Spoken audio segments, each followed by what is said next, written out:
Hello and welcome to episode 4 of the Henka Boys. My name's James and this is Shaun. Hello there. And today our topic is quite a sexy one, isn't it, Shaun? It's definitely up there, yeah. It's bridges. Oh, yeah. Bridges. Now I know what you're thinking, listeners, and don't worry. We're not going to be talking about bridges the whole time because that would be too exciting. Yeah. But we are going to be talking about bridges the majority of the time. Yeah. So you have a difficult decision to make right now. Do you listen to us talk about bridges or do you not? What are you drinking, Shaun? I am drinking a Tokay Zamarodny. Okay. Yes. Tokai. Yeah, Tokay. Is that how you pronounce it? Okay. I think so, yeah. Yeah. So I have never had anything like this before. Okay. And I'm finding it very exciting. And what were the other words you said apart from Tokai? Zamarodny. Because it's not a normal Tokay. Okay. Okay, yes. Normal Tokais are called, this is Hungarian, Azus or something. That's sort of, it means like, I'm not sure what it means, but it indicates a sweet Tokai. Yes. Yeah. Well, this is also a sweet Tokay, but it's made using a different system. Okay. They both use botrytized grapes, which is a type of a fungus that grows on the grapes and makes them sweeter. Yes, it does. It eats away at the grapes a bit and sort of gets rid of some of the moisture within, which concentrates the sugar. Yes, I'm sure it does. But apparently the Zamarodny is picked by the bunch, so it has a mixture of normal and affected grapes. Whereas the Azu are hand-picked individual, and they only take the botrytized grapes. So Zamarodnys vary a lot more depending on the year, because sometimes the bunch might only have 25% affected. Others it might have a lot. So the different years change them drastically. Interesting. So this one's from 2015. How sweet is it? Which is apparently a very sweet year. Are you finding it very sweet? I am. It is very sweet. Not insanely so. Like, it's not overwhelmingly sweet. Is it pleasant? It is. It's extremely pleasant.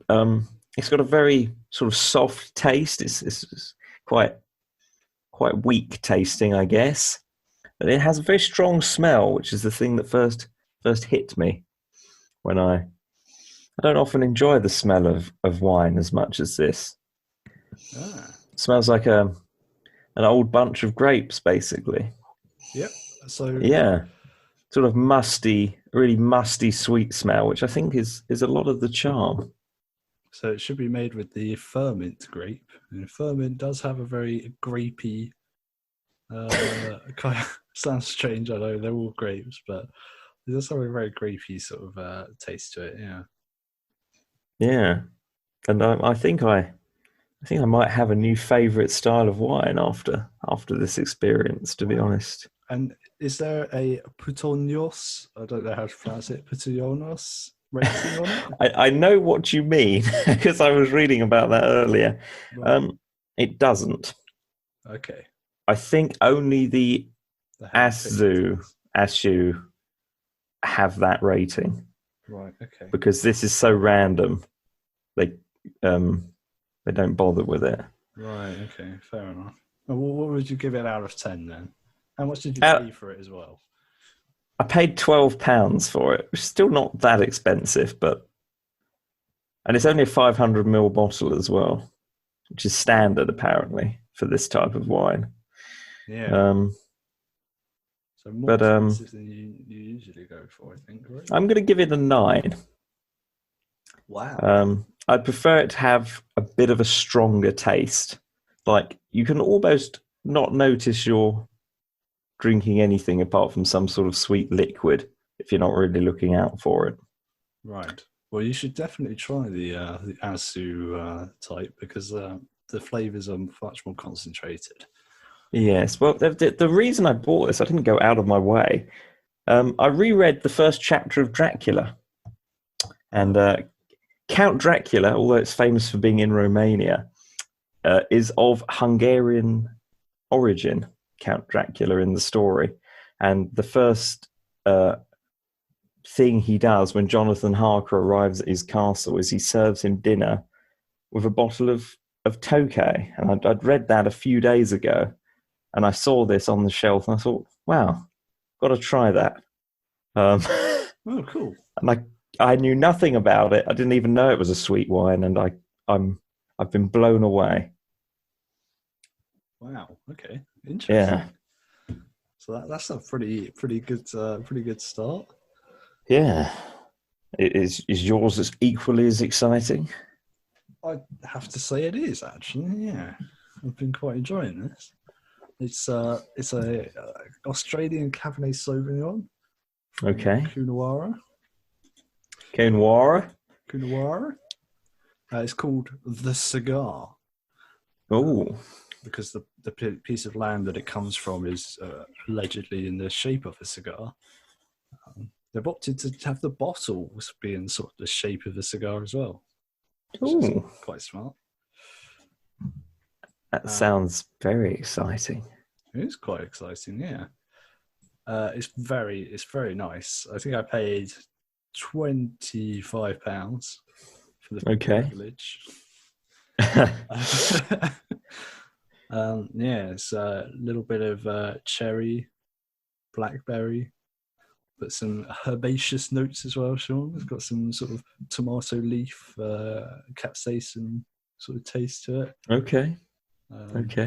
Secondary flavours. It's got some cloves, got some charred wood. We've even got some little bit of leather, some wet leaves in there. It's a 2016 vintage. Oh, sounds like a forest on a rainy day. Yeah. Exactly. Yeah. So yeah, I would also give this a 9, but I do feel the acidity is a bit too high. It's not. I'm going to give it an 8, but that's pretty good. Yeah. I think this is possibly the happiest we've both been with our choices. I think it is so far. But is it also the drunkest you've been? What's your drunk rating? I'm going to say a 5. Okay. It's borderline, maybe a 6. It will definitely be a 6 soon. I think that's a record for you. I think it possibly is, yeah. I think I'm on only a 4 currently. Only a 4. Okay. But it is 14.5%, so I'm sure I'll get up there. Okay. Excellent. So today we do actually have some very, very, very important news. And it is, of course, sumo related. Otherwise, it wouldn't have that many varies. There's been a big announcement over from our friends in Japan about the next basho. So, James, could you tell us what's happening? What's happening in Japan? In Japan currently, there's bad stuff going on. There is. And the bad stuff has resulted in May's basho being pushed back 2 weeks. 2 weeks. 2 weeks. Yeah. So it should now start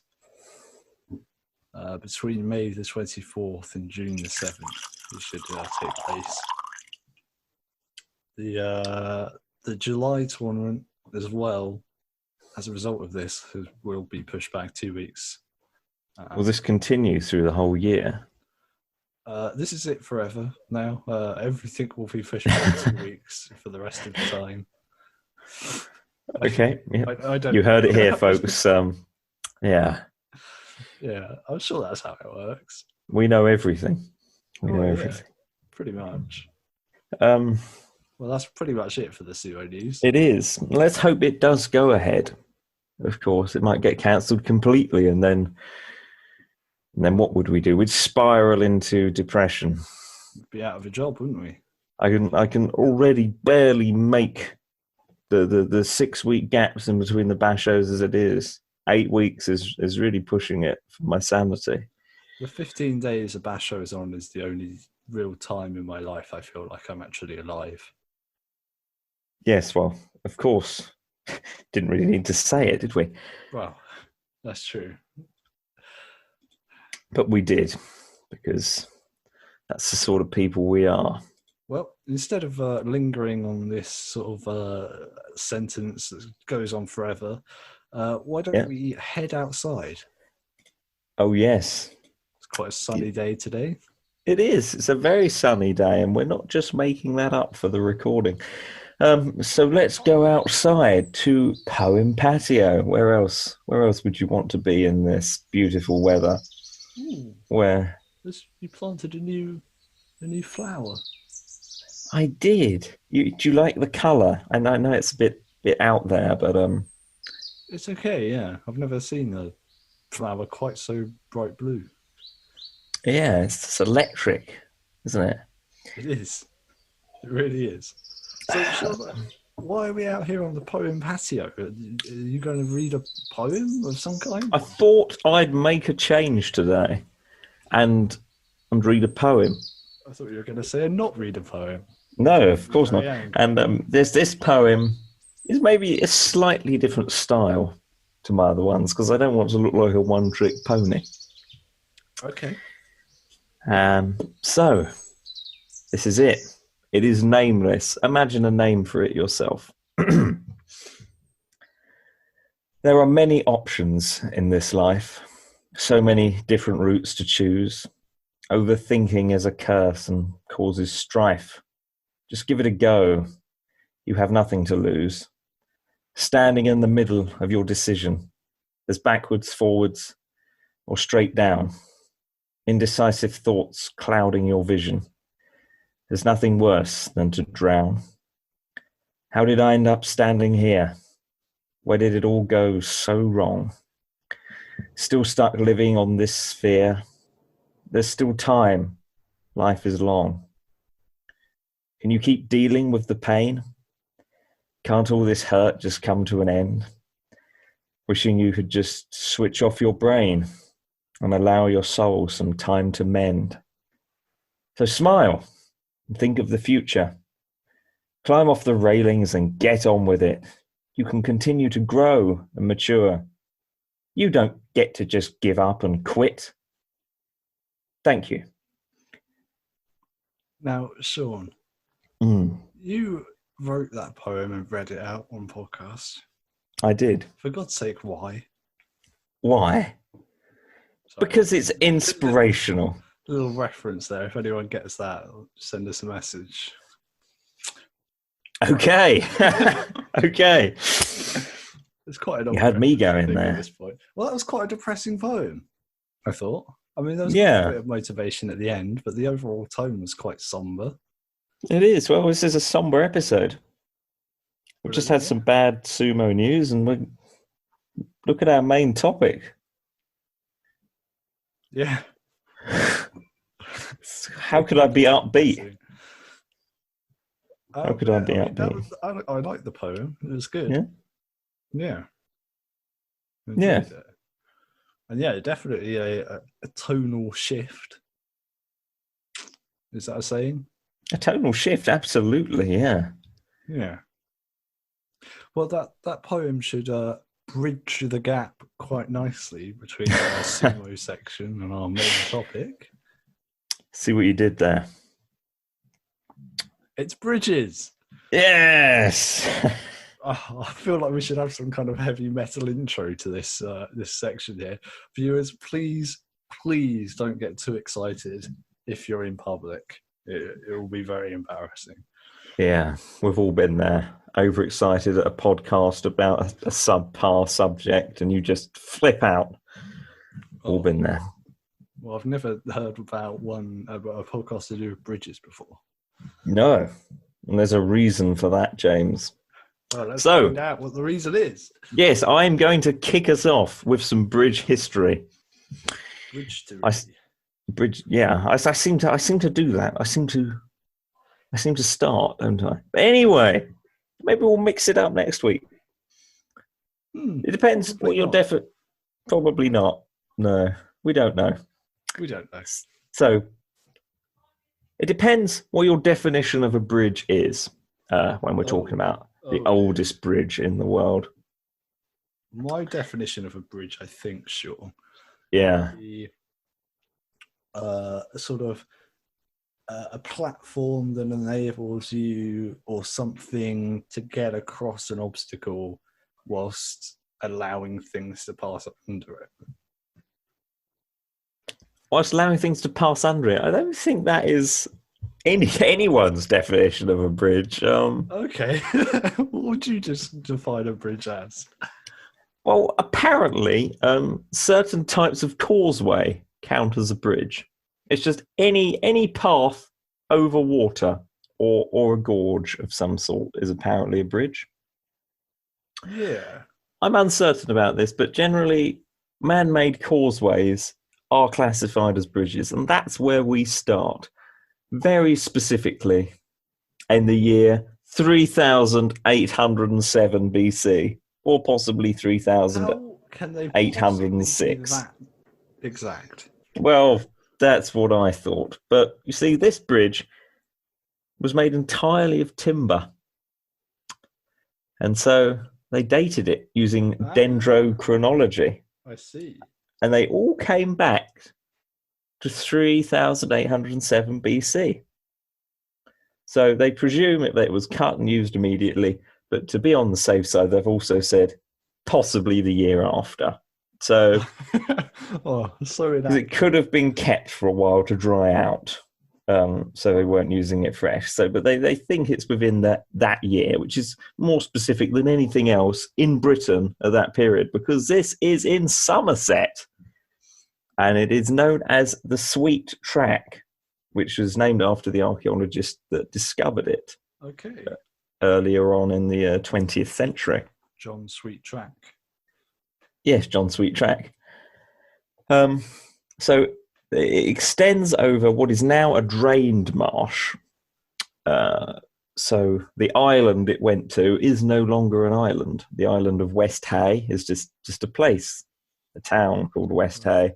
So does the bridge serves no practical purpose anymore? Well, it does not. It no longer exists. You see, the wooden timbers have been preserved in the marsh, but it sank many thousands of years ago and was unknown until it was rediscovered. But it is extremely long. It is roughly 2 kilometers long. That's pretty good going. It is. Like I say, isn't everyone's definition of a bridge is basically one very thick plank all the way, supported by cross, like an X, like sort of two beams crossed to make an X with the plank balanced in between. It's perfectly straight for about 2 kilometers. Okay. And quite an engineering feat for almost 6,000 years ago, I thought. Even if it sounds very simple by today's exploits. So let us know. Do you think that's a bridge or not, or should we not have included it? Or perhaps you've made a bridge 6,000 years ago. Yeah. Probably haven't though, have you? Probably not. A more realistic, well, not realistic, that's perfectly real, but what we think of as a bridge, in fact, an arch bridge, so just like a curve. Yeah. There's a place in Greece, in the Peloponnese region, and there's the Archidiko Bridge, which goes from Tiryns to Epidaurus. It's on the road in between those two towns, and this is the bridge doesn't. Because I've got a Greek bridge to talk about later, and I was having trouble pronouncing those words as well. Okay, I'm glad I've got it out of the way with you first. We'll have fun with that. So this is when this is pre-ancient Greece, when we think of the Spartans and Athenians and stuff. This is the Mycenaean culture. And this bridge is dated to roughly 1200 BC. But what's special about this bridge is it's never not been in use. To this day, it is still on one of the main connections between those cities. Traffic isn't allowed on it, but it's used by. It's a pedestrian bridge, still in heavy use today. And there's stone or stone, yeah. Wow. Not sculpted stone, just like natural stone. Yeah. Sort of, yeah. It's not the prettiest thing, but considering it's over 3,000 years old, it's doing pretty well. And as far as they can tell, it's never been repaired or altered at any point. History adds a bit of beauty to it does. It does. Yeah. Itself. It's good. It's good of you to say so. Yeah. Yeah. Now, if we jump over to Switzerland, we now find ourselves on Lake Zurich, and we've gone back in time a bit. We've gone back to 1523 BC. How can we be so exact, James? I wonder. Carbon dating. Yes, again. Well, no, it's not carbon dating. It's dendrochronology. It's a different thing. That's tree ring dating. Right. Yes, it's similar. Carbon dating can't be as specific as a year, I don't think. No. Depends how many carbon atoms have. Yeah. And we're going to have another amusing session of pronunciation troubles. We find ourselves at Holzbrucker Rapperswil Herden. Oh no. And here we have, this is a reconstruction, but there has always been a bridge over the lake at this point between the villages of Rapperswil and Herden for 3,500 years. Not the same bridge, it's been rebuilt at least 5 or 6 times they know of. But when the last one fell into disrepair in this century, they decided to try and reconstruct as accurate copy of the original one from 1500 BC. And it's quite impressive. I know you can't see that, but look it up. Okay. I wouldn't have imagined that the sort of civilization in Europe at that time would have had such an impressive bridge, and that really got my bridge juices flowing. It excited me. It excited me a lot. Well, now, before I move on to Roman bridges, which of course is one of the most famous things the Romans did that's still around and still in use, we're going to hop over to China very briefly, using a land bridge, or a metaphorical land bridge. Excellent. That's quite a long bridge. Yeah, and we go to the. I've got to pronounce things again, haven't I? This one's actually quite simple. I don't even know why I'm stumbling over it. It's the Onji Bridge.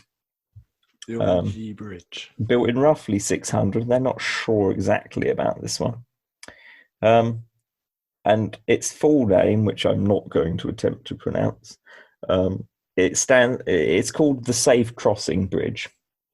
Okay. And it is the oldest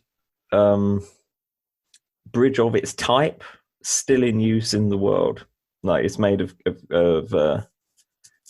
carved blocks, and obviously Roman bridges are older, but of its style, and outside Europe, that's the most important thing. Outside Europe and the Roman bridges, it is the oldest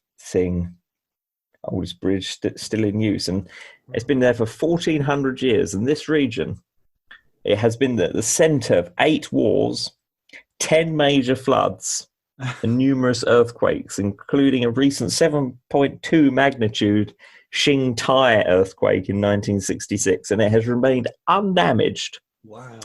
during this entire period. And only the railings have ever been replaced. It is the safe passage bridge after all. Safe crossing bridge, yeah. It's Yeah. fantastic, and it looks really clean. I'm sure they clean it, but it looks basically brand new. The Onji Bridge. Okay. So now we're going to move back to Europe. Okay, we're there, and we find ourselves in ancient Rome. Oh. Well, the ancient Roman Empire. Their first little visit is to Spain. Well, I can't speak Latin. That's fine. That's fine. We will use our digital translators. Ah, yes. So we find ourselves in the town of Alcantara, which interestingly is named after the bridge, which means the bridge in Arabic. Like Alcantara, meaning there, and Cantara, the bridge. And it's more commonly known as Trajan's Bridge after the Roman Emperor. It's a bit silly calling a bridge after the town it's in, because that would lead to confusion, as there are more than one bridge.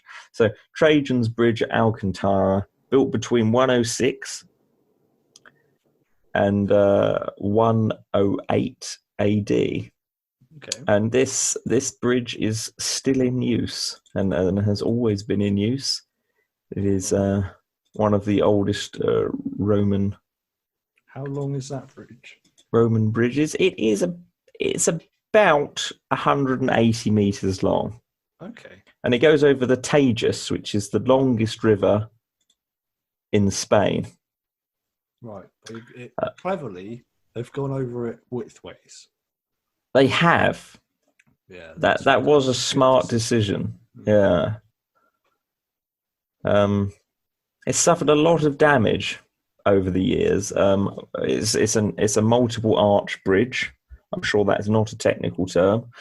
But the second arch has sort of like an aqueduct kind of style. Yeah, the second arch has been destroyed many, many times. Okay. Because it's such an important crossing point. I should have mentioned this. It's on the border between Portugal and Spain. Oh. And in 1214, it was destroyed by the Moors, and this was rebuilt. But not until 1543.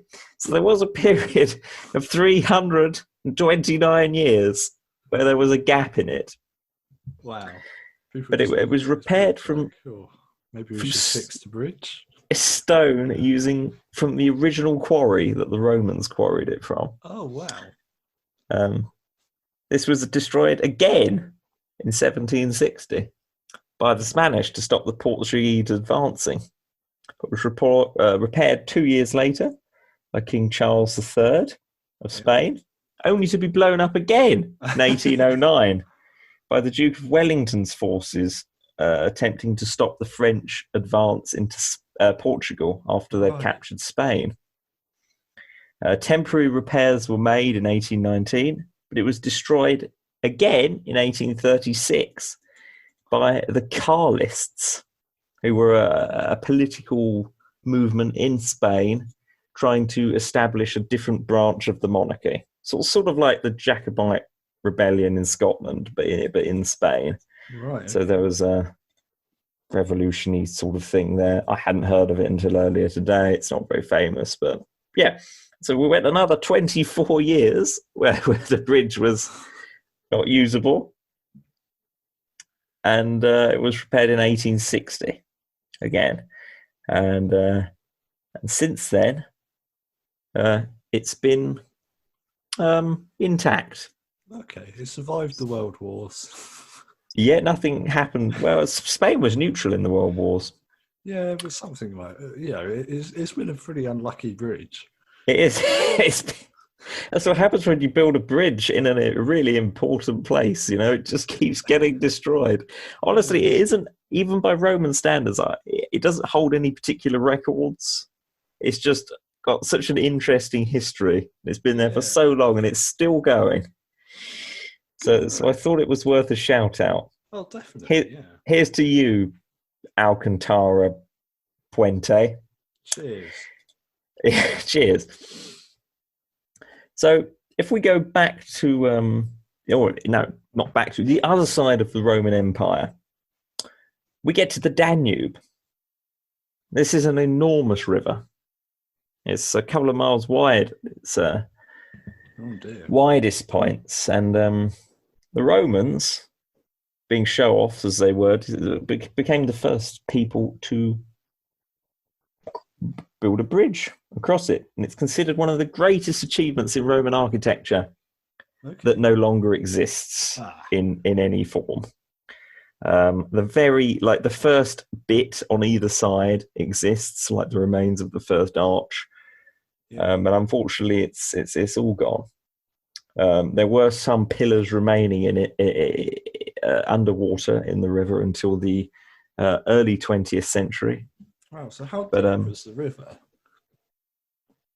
I don't have those figures, but I think it's pretty deep, about 20 meters or something. I was looking at some sketches and plans of it earlier. That's pretty impressive feat to do that sort of thing. But they were demolished. Oh. They would, after an archaeological excavation, they were blown up. Any reason? Well, obviously, this sounds like absolute sacrilege these days. They didn't really care about it, stuff like that, as much 100 years ago, apparently, because apparently they were obstructing boat navigation in the river. People had to know where they were, because if you had a deep-holed boat, you would smack into them. Right. So in 1906, they decided to remove them. Actually, I'm looking now. They only removed 2 of them in 1906. Okay. And in 1932, there were still 16 of the remaining pillars underwater. Right. When there were next archaeological survey in 1982, there were only 12. So they assumed 4 had finally reached their tipping point, and they'd been swept away and destroyed. And the 12 that are left are basically just a stump, because they're not a pillar anymore. It's just a lump of stone embedded in the riverbed. But if anyone fancies a dive, they could really go and have a look at those stumps. They could, but the remaining stuff at the edges is really, really quite unimpressive. And it had a fort at either side as well. This was primarily a military bridge. It was the edge of their empire. Not many people lived here that weren't soldiers, so it was a very, very heavily guarded. Obviously, we're not sure what it looked like. There's no period pictures or engravings of it. There is on Trajan's Column, which is a famous column in Rome, but it's very skeptical about how accurate it is. Yeah. But this thing was enormous. But even by modern standards, it was 1,135 meters wide, and not wide, across, but it's the length. Okay. Yeah. It was 15 meters wide, which is still a very wide bridge. They wanted to get men and carts. What kind of Roman tanks they were putting down that? Yeah. And it was 19 meters above surface level as well, which doesn't sound like a lot. That's like 3 houses or something, 3 2-story houses are a lot. It was a massive feat, and it was only used for 165 years because the Romans abandoned that part of their empire because it wasn't worthwhile. They were running out of manpower, and they just abandoned it. And it was, as far as I know, never really used by anyone else because it wasn't in an important years. Yeah. What, 3-4 lifetimes of that? Yeah. It wasn't in an important place. It was in between 2 forts, so it didn't link major towns or anything. So it wasn't really used and fell in disrepair very quickly. Right. And at some point in the Dark Ages was probably dismantled and the stone used for something else. Yeah. But It's believed to have held the record for the longest bridge in the world for more than 1,000 years. Wow. Yeah. So when the Romans wanted to, can you imagine if a Guinness Book of World Records was around back then? The Romans would hold everything. every single one, yeah. Absolute attention whores. They were, weren't they? They were. And a little jump back into Rome itself. There's only one island in the River Tiber in Rome, and there's a bridge on either side of it, linking either sides of the river. But on the, I believe, the northern side. Don't kill me if I'm wrong. There is a bridge called the Pons Fabricius, named after some important Roman, Fabricia. Who later went on to invent Febreze. Yes. And it is completely intact and is still in use to this day. Oh, wow. It's by far the oldest bridge in Rome. Right. And it's never been altered. And I have also seen it, because I've been to Rome when I was about... seen the bridge?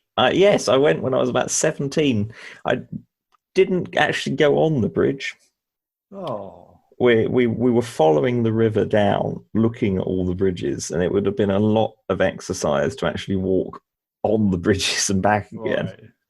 Yeah. And at the time, I didn't realise how important and famous this bridge was. They don't. There's no big signs saying this bridge is over 2,000 years old. It's just there, and it doesn't look that old, to be fair. Right. So teenage Shaun was fairly unimpressed with this. Yeah, but I think it was about 5 years after that, I was watching a documentary about Roman architecture or archaeology or something, and the bridge came up, and I was like, that's where I walked along. I paid no attention to it at all, so I know I've seen it, but I haven't, because I don't really have much of a memory of it, if any. Yeah. But I know I have passed it, possibly even put a foot on it, but I haven't walked across it. And as this podcast aims to cover absolutely everything, we're now going to jump to the year 1781. Okay, well, that's quite a jump. It is, yeah. Nothing much happened in medieval times anywhere in the world. Yeah. No, in bridge building, there's just none. There's just none out there. No. Take our word for it. Yeah. We've mentioned every single bridge up to this point in time. We have, yeah. So we find ourselves in the region of Ironbridge. And could you hazard a guess where that region got its name from? Was it possibly because there was a town called Iron and they needed to bridge a gap between Iron and some other place that didn't yet have a name? No. Okay, no. Is it because there's a bridge made of iron? Yes, it is. Yes, the whole area is now known as the Ironbridge Gorge. It is over a river, and it used to be called the Gorge, and it is actually officially known as the Gorge in, I don't know, whatever they call divisions of the country. It's in Shropshire, and County? it's officially called the Gorge. I think it's a county, but everyone calls it Ironbridge. Oh. And it is the first cast iron... No, it isn't. I'm lying there. It's the first major cast iron bridge in the world. There had been a couple before, but they were very piddly little things over a stream, basically done as an experiment. It's like, look what I can make out of iron. They weren't practical in any way. Right. But in the late 1770s, this part of England was the birthplace of the Industrial Revolution, you could say. Most of the iron in the country was made there. Okay. And there were a lot of very excited people who just basically, as far as I can tell, wanted to make a bridge out of iron for no other reason than that they all liked iron. I really researched this. I could not find any benefits Right. at all for building a bridge out of iron at this time. In fact, they didn't want to. They struggled to get funding for it because at the time, this is pre-steel, so building large things out of iron was quite tricky because iron is quite brittle and has quite a low tensile strength. So something on this scale. This is a very big bridge. It's not. It's enormous. Over it's only 30 meters long, but it's very high because this is a very important river. How with high loads. is it? Because I'm looking at the tallest structural height of a bridge right now. It's not going to be impressive. Don't have it to hand. I will tell you as soon as I do. But I'm gonna keep talking. Field research right here. I will. Yes. So yeah, it was received a lot of criticism, and people really weren't quite sure. It's almost like the people making it made a profit because it was them that created the iron that was being used. But I'm not sure about that. Maybe some a little bit of corruption going on. Possibly, yeah.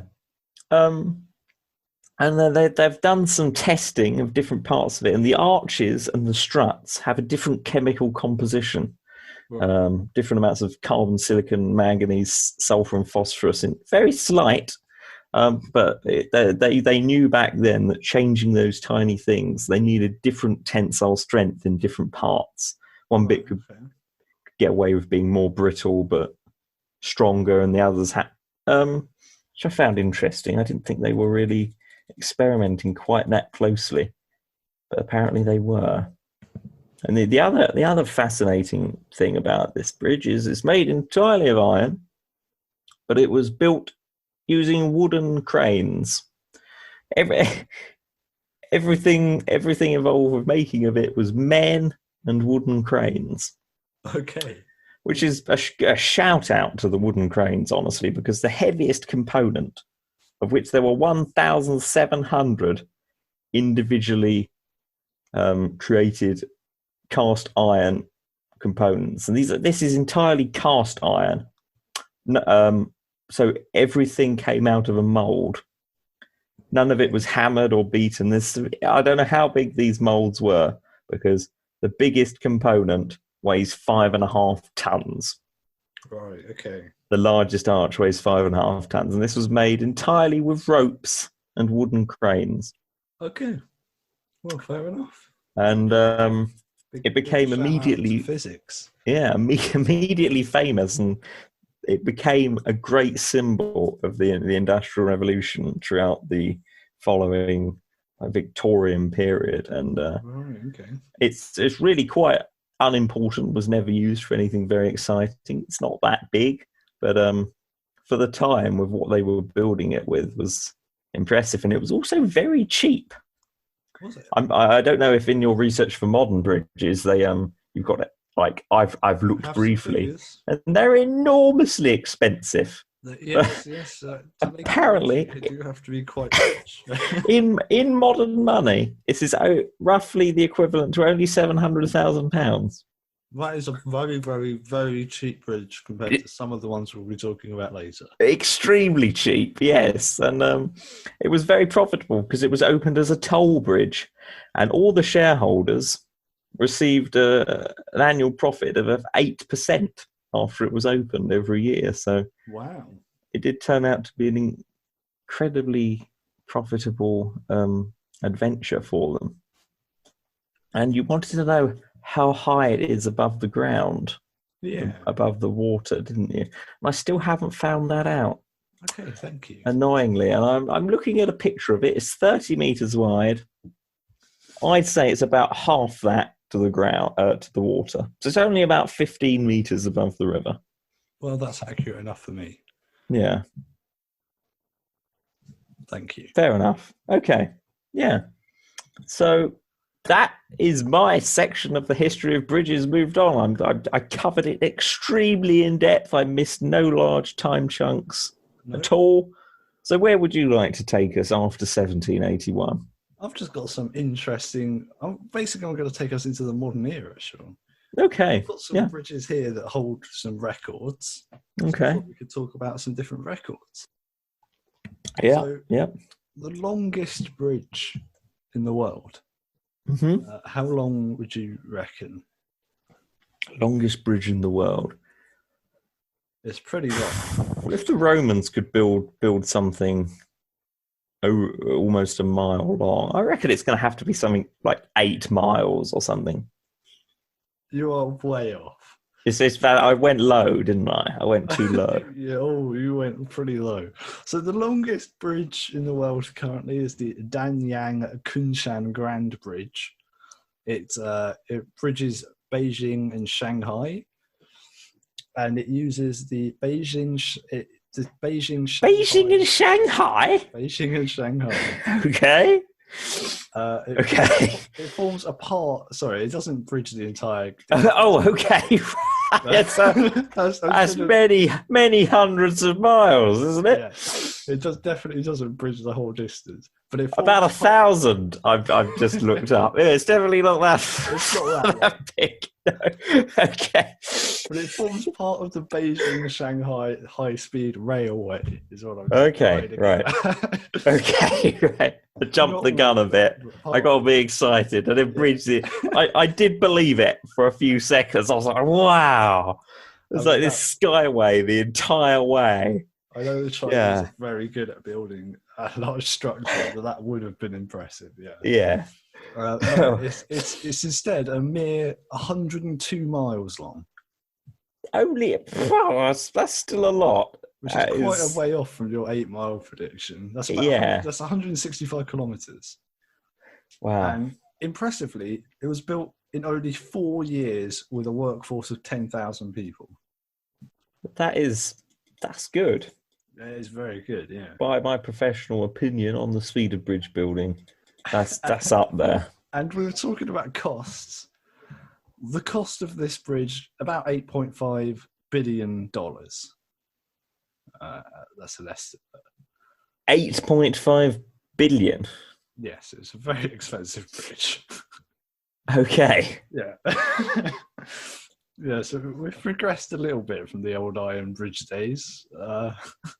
Well, we have, yeah. The second longest bridge is the Langfang Qingzhan Viaduct. And it also forms a section of the Beijing-Shanghai high-speed railway. Obviously. 70.8 miles long, or 114 kilometres. So the two longest bridges are part of the same railway. So you could take one train trip and you travel over both of the longest bridges in the world. Wow, what a train ride. Which, I mean, I wouldn't mind doing it, to be honest. Yeah. They're pretty impressive. And these bridges mainly bridge over rice paddies and sort of small amounts of water. So it's really just to sort of, so they're not knocking farms down along the way, from what I can gather. There's no large bodies of water there. Yeah. Okay, that's interesting. So just avoiding the ground, but they don't need to. They didn't really need to, but it would be a disruption to the. I guess this is where you get into the controversy of what classes as a bridge.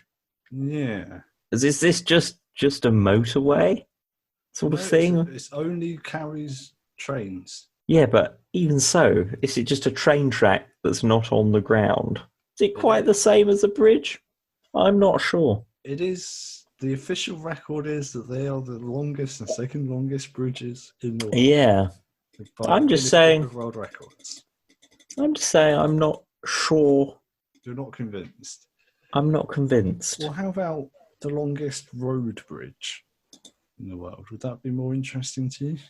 I'm certainly interested in them. It's just... The longest road bridge in the world sits in Thailand. It is called the Bang Na Expressway. It is a 6-lane road, and it's 34 miles long, or 55 kilometers. Okay. Now, this also doesn't really bridge any water. Would you like a bridge that actually bridges some water? It doesn't have to be water. It can be a big gorge or gap of some sort. Yes. Okay. The longest continuous bridge over water, and I'll explain why I've had to specify continuous later, Okay. is in southern Louisiana in the US. Interesting. It is called the Lake Pontchartrain Causeway. Okay. The causeway is actually 2 bridges that run parallel to each other, but the longest of which holds the record for the longest continuous bridge over water at 23.83 miles, or 38 kilometers. So that's a pretty long bridge. But there was a controversy, Shaun. As there always is. Here at the Henka Boys, we like a bit of controversy, don't we? We do. We love it. We live and breathe for it, in fact. Indeed. And the controversy was that China claimed that their Jiaozhou Bay Bridge was in fact the longest continuous bridge over water. And they contacted the Guinness Book of World Records. There was a dispute. Both sides felt like they had the longest. China's was the longer of the two at 26.4 miles, but the makers of the Lake Pontchartrain Causeway argued that although the Jiaozhou Bay Bridge did cross some water, it also crossed some land, and there was a tunnel involved. Oh. So the Guinness Book of World Records eventually decided to separate the 2 records, thereby making the Lake Pontchartrain Causeway the longest continuous bridge over water, and the Jiaozhou Bay Bridge the longest bridge over water in aggregate. Okay. Now that's some pretty interesting stuff going on there. It certainly is. Right, on to the tallest bridge. So bridge height is measured in structural height. That's the measuring from the lowest point of the bridge to the tallest point of the bridge. So does this count if there's parts of the bridge underwater? It counts. It does. Okay. Although no part of this is underwater. Because that's too difficult for them, apparently. Start building proper bridges. That's supposed to go over rivers. Anyway, I got that out of the system. Well, it's the French. The French have done it. They've built the tallest bridge. Okay. It's called the Millau Viaduct. Yep. It cost 394 million euros to build. Mm-hmm. It opened in December of 2004, and it weighs in at a hefty 336 meters tall. Could you put the Eiffel Tower under that? We don't know. I don't know. Possibly. I don't think the Eiffel Tower's. I think that's under 300. Yeah. Just under 300. Picture of it. It looks very tall. I can say that. Yeah. Even without knowing it was the tallest. And it's very long as well. It's tall over quite some distance. Yeah. The height does not drop. No. Indeed. So so I was looking into some modern sort of bridge construction techniques. Yeah. Bridges these days are made out of concrete, steel, fiber reinforced polymers, or stainless steel, or a mixture of all of those. The suspension bridges these days, they have massive cables that take all the weight off of the sort of the middle bit. I don't know what it's called. The middle bit, yeah. They take all the weight and they transfer it into something that they're sort of buried into, such as a huge slab of concrete or a big sturdy rock.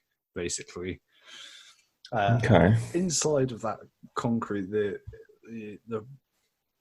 cables continue for a fair bit, and they sort of wind around so that they dissipate that weight as much as possible. And I found it very interesting how they build these big sort of water spanning bridges.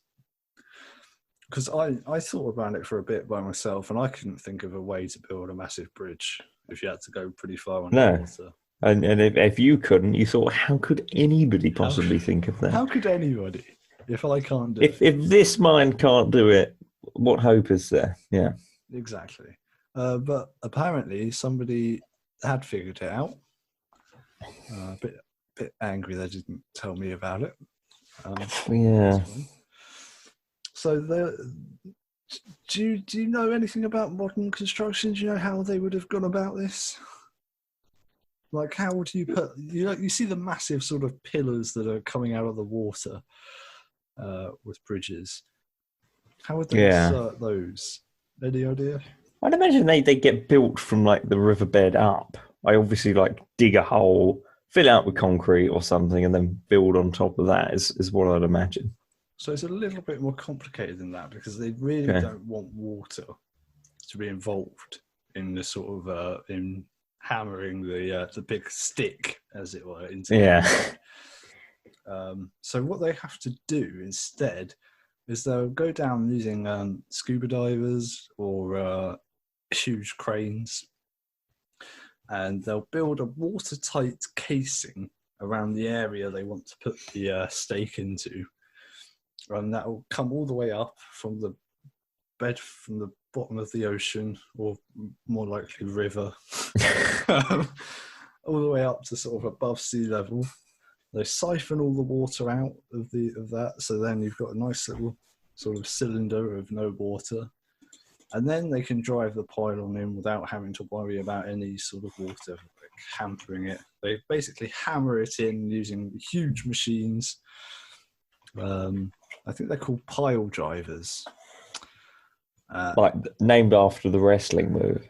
Of course. And then they fill the sort of resultant hole in with concrete, and then remove the watertight casing once it's dried, not immediately. Okay. It sounds like a lot of effort. It is, yeah, it is a lot of effort. Yeah. I've just mentioned one, I've just remembered one bridge that I didn't mention earlier. And that is the Zavekan Island Bridge.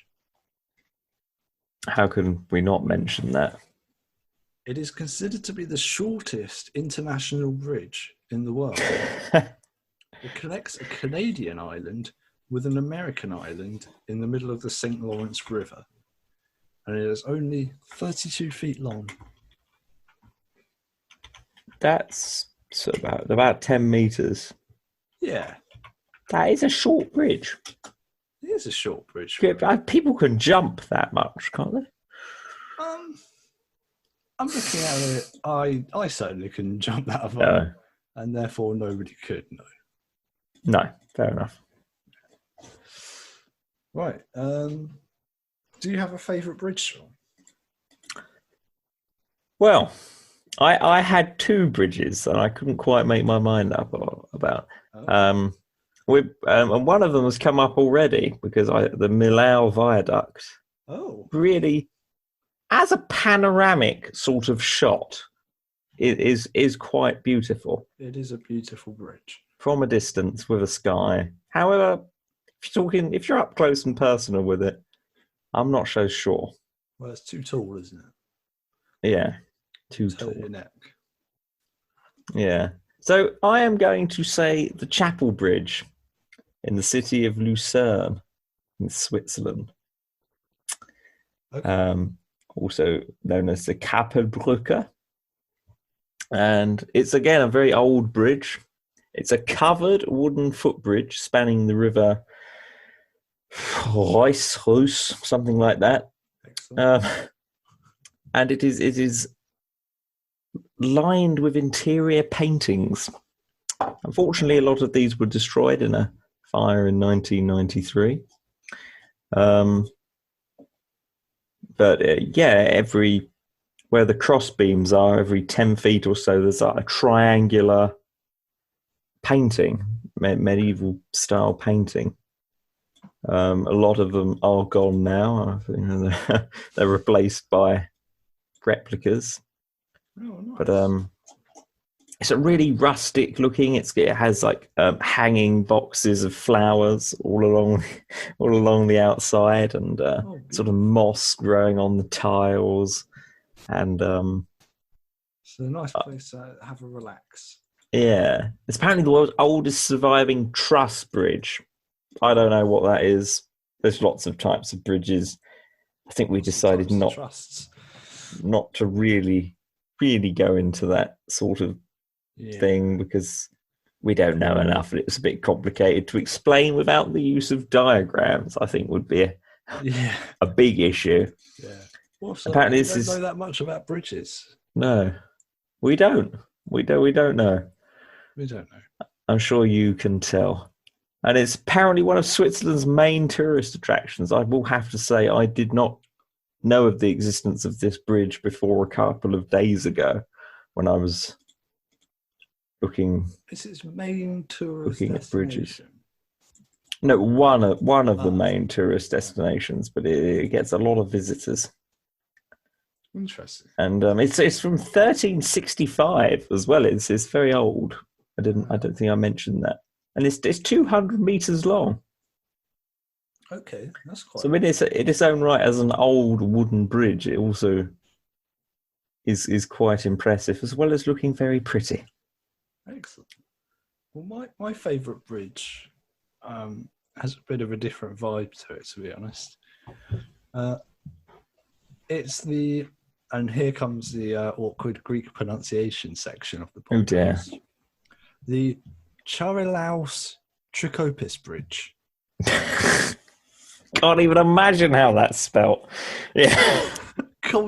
More commonly known as the Rio Antirio Bridge. It opened in 2004, one day before the Greek Olympics, and it was used to transport the Olympic flame that day. It links Rio, the town of Rio on the Peloponnese Peninsula, to the mainland of Greece. Okay. It's 1.8 miles long currently. Are they planning to stretch it? They may have to, because the Gulf of Corinth that it spans grows by about 30 millimeters a year. That's not a great amount. No, but it's apparently enough to be worrying. Okay. Okay. I think that this bridge has a sort of a clean, modern beauty to it. But the reason I really like it is because it's a pretty stupid place to build a bridge. The area, it has regular 70-mile-per-hour winds. It's a very common spot for earthquakes and tsunamis. To make the bridge, they had to create the bases of the bridge at the seabed, which was 65 meters under the surface of the ocean. It was an absolute miracle piece of engineering that they managed to get this bridge up and running. In order to stop earthquakes completely destroying the thing, they had to go down with divers, mainly because a lot of their equipment wouldn't go down that far, and level off the sort of seabed a bit so they could create bases at 65 meters deep, and sort of make That's it pretty deep.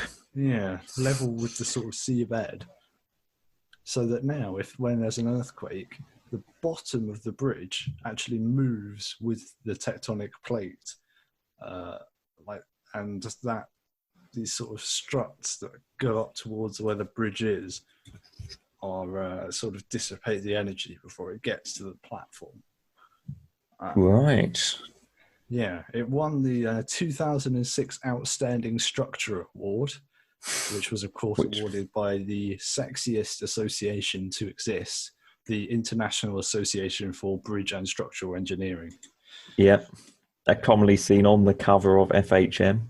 They are, yeah. Not that I'd know. No.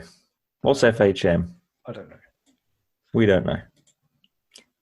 But it was a real sort of engineering marvel, this bridge, and that's sort of the reason I like it. You know, it seems like a pretty dumb place to make a bridge, but they thought we need to get to mainland Greece. The only way to get there previously was by ferry, and that took much longer. Really, it was completely unconnected. It was, yeah.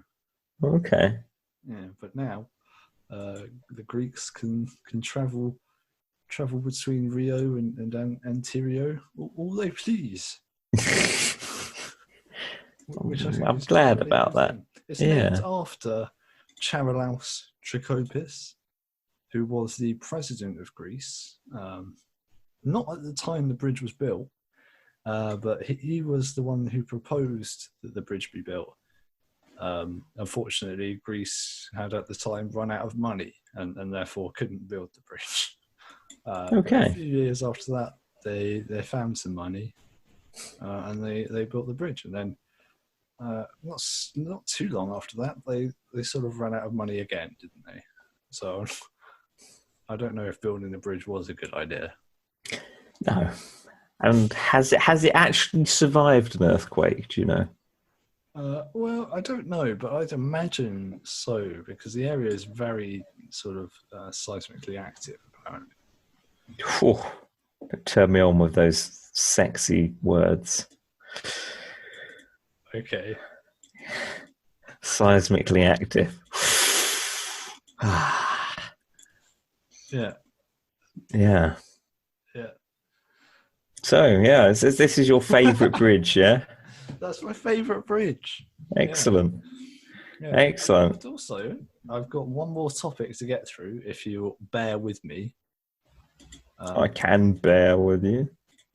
Yeah, if this podcast had anything at all to do with bears, that would have been funny. Yeah. Yeah. I'd like to talk a little bit about something, but I'm going to have to research it because I forgot about it. Have you? In the meantime, I can bridge the gap reusing our jokes with a joke about obviously related to the subject. I mean, yeah, I'd just like to say I really love watching rivers, you know, flowing underneath bridges on the internet. Yeah, I was watching a live stream just the other day. Yeah. It's poor. It's poor, isn't it? It is quite poor. That was very bad, yeah. It was. I'd like to say the selection of bridge-based humour available is quite limited, which is a shame. I feel it's an untapped source of hilarity. Yeah. People will certainly be laughing at this podcast. There's definitely a gulf of laughter to be had in the bridge world. There is. Definitely. So much. So much. The Millennium Bridge. I know it well. You know it well?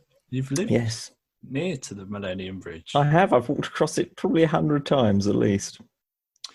Yep. So it was initially opened in June of 2000. That's why it's called the Millennium Bridge. It is. Now, tensions were already pretty high with the Millennium Bridge. Were. Because they recently built something called the Millennium Dome. And that has gone pretty horrifically, from what I remember. In London, of course, where we are right now. The Millennium Bridge does span the Thames. It does. So there was a lot of pressure for the Millennium Bridge to actually work. Unfortunately, 2 days after opening, the bridge closed. Yeah. The reason was because of an understood but sort of understudied phenomenon, whereby basically the bridge opened and 90,000 people crossed the bridge on day one of its opening. There were 2,000 people on the bridge at any one time. and a phenomenon called sort of resonance or something like that occurred, whereby the bridge was designed to move slightly from side to side, as most bridges are, like long bridges. But this bridge, when it moved slightly to the side, it caused a lot of people to be slightly off balance, not by so much as they'd notice, but they would correct themselves automatically. They'd all correct themselves at the same time in the same direction, which caused the bridge to sway slightly more in that direction. And then everybody would correct themselves again, and it would sway a little bit more in the other direction. And before you know it, the bridge was swaying, would you say wildly? Wildly, out of control. Yeah. Yeah. I mean, the actual swayage only got to about 70 millimeters and apparently wasn't dangerous at any point, but it did cause a great deal of panic at the time. That's 7 centimeters. It is. That's quite a lot. You'd feel that, definitely, I think. I mean, you can look at videos on YouTube and people on that bridge are not having a great time. I think people pay to go on rides. Yeah, like that, don't they? they do. This is free. Yeah. So yeah, it had to be closed, and it was made. Modifications were made where it was dampened, so the movements didn't really happen anymore. And it was reopened in February of 2002. That's a long time. Yeah. Wow. Now this was a bit of a failure of a bridge, but it was kind of interesting, and it's being studied by a lot of sort of structural engineers now as sort of a bad way to make a bridge, I suppose, because this sort of thing was known. The Albert Bridge, also in London, not as famous, in 1873, and that bridge, fairly famously, has a sign as you enter, warning soldiers to break their march as they enter the bridge, because they knew that effect could occur on the Albert Bridge, where the sort of regular marching of the soldiers would sway the bridge. So it was a known effect, but the engineers didn't think it would be a problem with the Millennium Bridge in particular. How wrong they were. How wrong they were. So that's just an example of when bridges go wrong. They certainly can go wrong. They can. Well, do we have any more bridge-related intrigue? Well, actually, I've got another amazing bridge. No, I don't. I don't have any. I don't have any more jokes. You didn't have a single amazing bridge joke. Yeah. No. I thought I delivered it well. Well, you're okay. welcome to think that. I can think what I like. Yes. Yeah. No, I think we're done about bridges, aren't we? But I'm sure you have something else to talk about, don't you? Another topic? I'm not sure. Do I? Yeah, you usually do, don't you? Oh, I can't really think of something incredible. Oh, I think I'd remember if it was something incredible. Would you? The incredible fact of the day? That's it. Yes. Oh. Wow. How we almost skipped that. How did that happen? The incredible fact of the day is not about armadillos today. It's not. Okay. Right, already disappointed. I will get over it eventually. Yeah. It's about jousting. Okay. All right. Yeah. Never cease to amaze me. I feel I'm always prepared, but I'm always shocked immediately. Right. But it's not about ancient jousting. Okay. Yeah. It's about modern jousting. Okay. This is a thing, apparently. It is the state sport of Maryland. Okay. Yeah. It's their official sport. They were the first ever state to announce an official state sport. And they announced it on June the 1st, 1962. It's quite recently. Yeah. Now, jousting apparently in America became much more popular during and in the sort of just after the Civil War for some reason. Did you mean 18 rather than 19? No, I didn't know. You didn't know? Fair enough.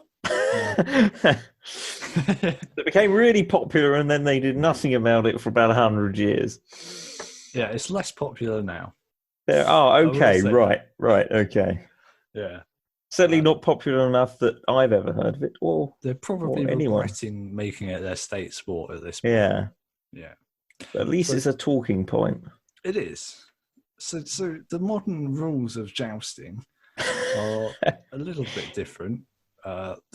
So the original goal of jousting, they think, well, they don't actually know. There's no sort of rule book for jousting written down anywhere from the Middle Ages.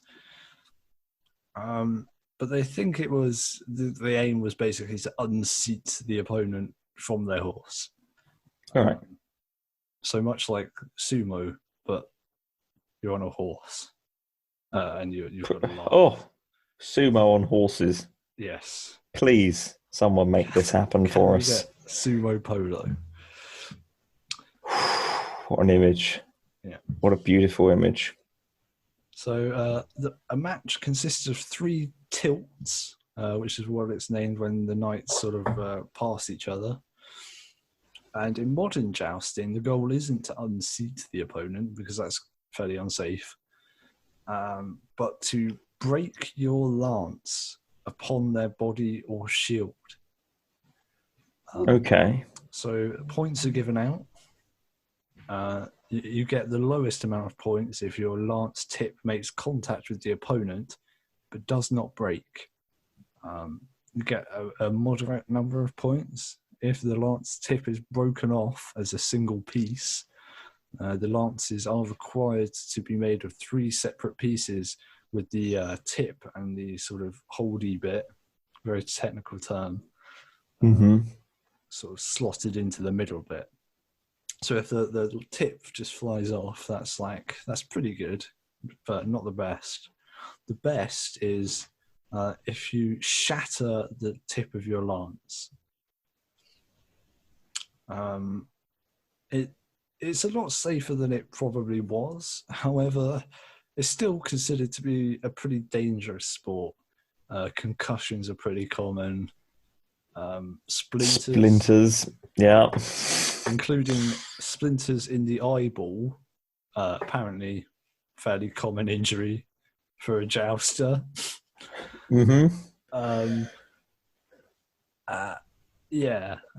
Also just all kinds of sort of bruises and broken bones. I watched an interview with a man who said that he'd broken his wrist 13 times whilst jousting.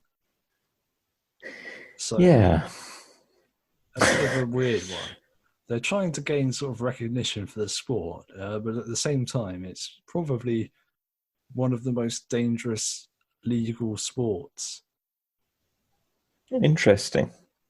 Yeah. So you could be immediately disqualified if a lance makes contact with an opponent's horse at any time, presumably for animal rights reasons. I don't know. Yeah. Yeah, and you may also forfeit a tilt by riding with a lowered lance. Now that's bad. Right, yeah. Don't do that, There's kids. very strict sort of rules on what you can wear, and the lance length needs to be exactly 10 foot. Do they do this in armour or? They do, yeah. Like period armour, yeah. Period armour. Okay. Yeah. It started off with reconstructions, of course, but some reconstruction groups started to do it competitively, sort of on the side, and it's sort of become its own thing now. Okay. Now I just wondered if they sort of modernised it like fencing or something where it isn't actually I thought they might have modern protective equipment. I like that they wear traditional stuff. Adds to the appeal. There is a form of fencing called HEMA, Historical European Martial Arts, which does use traditional armor and weaponry, usually blunted weaponry for obvious reasons. Talking about dangerous sports, we have an extremely dangerous sport there, don't we? Right. So people often killed. Oh, what sport? HEMA. Oh, HEMA, sorry. Yeah. Oh, are they? They're often... Yeah, there's been a few cases in the news in recent years of people dying, various countries trying to ban it. I believe some have. That's why it's only held in... It's very popular in Eastern Europe. Yes. Well, the problem with swinging around swords, even blunted swords, is that a blunted sword is still a pretty heavy chunk of metal. And that's going to hurt. Yeah. Be safe. Be safe out there. Yeah. Stick to LARPing. That's what I say. Yeah. Play some D&D. Yeah. Yeah. Excellent. I'm really interested that jousting is actually a modern sport with some sort of organization. I will look into that. Yeah. If I could ride a horse or use a spear. and was and several £1,000 suit of armor. Yeah. I feel quite a high barrier for entry into jousting. It does, doesn't it? Yeah. Well, I don't reckon we'll see it in the Olympics till maybe 2032. 2032, the first official Olympic jousting. Yeah. Maybe it's been in the Olympics before, I'm not sure. I don't think so. Not the modern Olympics. Yeah. Maybe bring chariot racing back. Yeah. Oh. Again, and maybe some animal welfare issues at stake here, and famously filming the film Ben-Hur, many horses were killed, and it's in the final. It's in the final cut. Yeah. So we could do sort of chariot racing, but instead of horses, we could use Honda Civics. Pulling the chariots. Yeah. Yeah. Or motorbikes. And what does this not take the control out of the chariot racer into the hands of a driver? The chariot racer at this point would be purely ornamental. Still sound okay. Presumably, you'd want to find the smallest person possible to lower your weight. Yes. Well, this sounds amazing. Motorbike chariot racing with an ornamental charioteer. Perfect. If you would like to contact us, you're in luck because you have several easy options. You can get in touch with us on Facebook. You can get in touch with us on Twitter. You'll find the links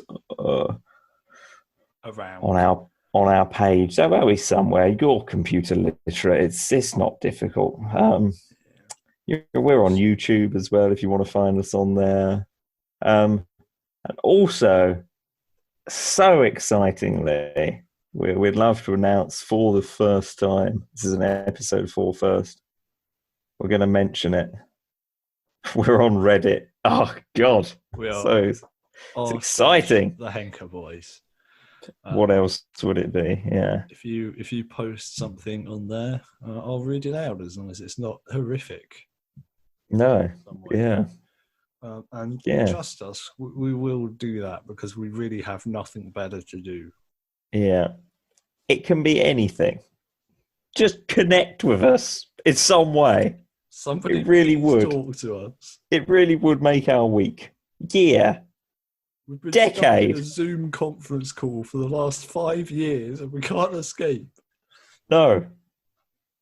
Help us. Help. Thanks for listening. Catch you next week. Please have Goodbye. us. Goodbye. Goodbye.